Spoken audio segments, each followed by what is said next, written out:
I woke up today feeling off. Having chronic illness means this is kind of a frequent occurrence in the mornings. But I often think of myself still in the lens of my life before illness, when I would wake up full of energy, when how my morning would set the tone for the rest of the day. That time was so precious, and if I wasn't productive the second I opened my eyes, the day was lost.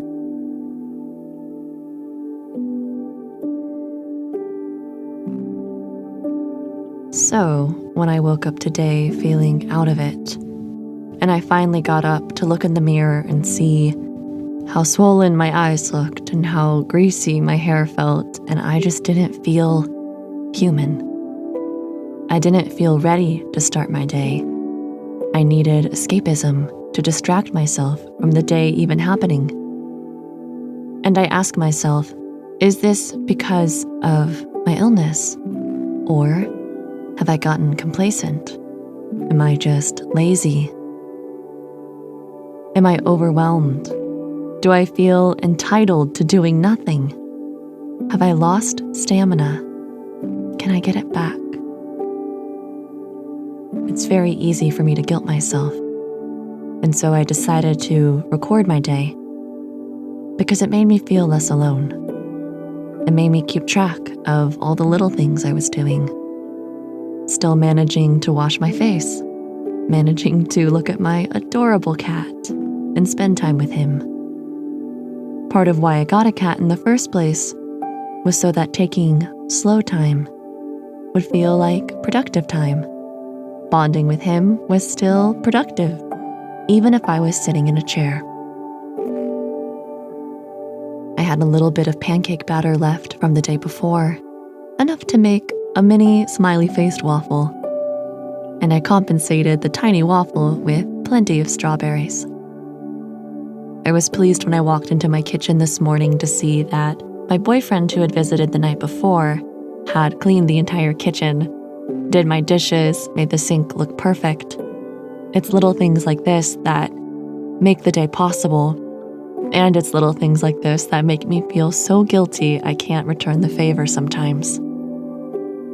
I wrote a list of things that I would love to do if I had plenty of energy, and decided maybe I could tackle some of this list. My cactus out front had fallen over the other day, and I researched how to take care of the broken pieces. I learned that I could take the little nubs and put them in the shade for a week, letting the bases harden, and then they should be fine to be replanted. I managed to wash my car. I really enjoy washing my car myself because it makes me feel connected to the piece of machinery I spend so much time, traffic, and grievance in. It gives me a sense of ownership and makes me notice all of the details that go into my day. I managed to get some laundry done, a task that I never really enjoy but love when it's completed. I also was blessed to get a little bit of work in. I actually really like having actual work to do because it forces me to stay moving. So I got to go into my voiceover booth and do a little bit of revising and editing for one of the audiobooks I'm working on. And of course, afterward, I turned on my microphone to talk to all of you. After recording, I went to the pharmacy to pick up a prescription they weren't able to give me the day before.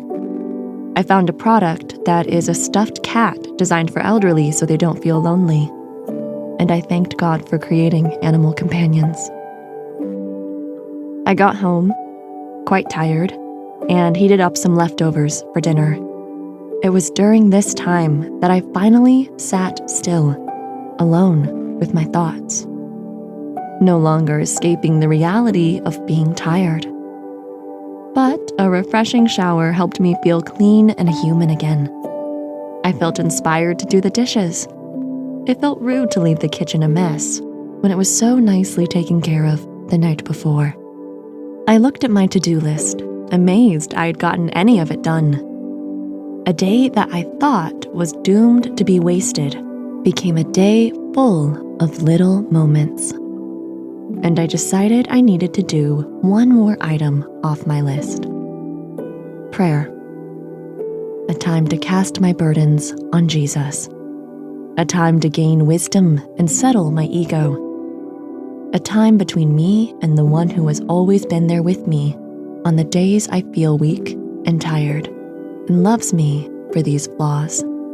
For God uses the weak to lead the strong. So I hope in my weakness today, I have provided some strength for you.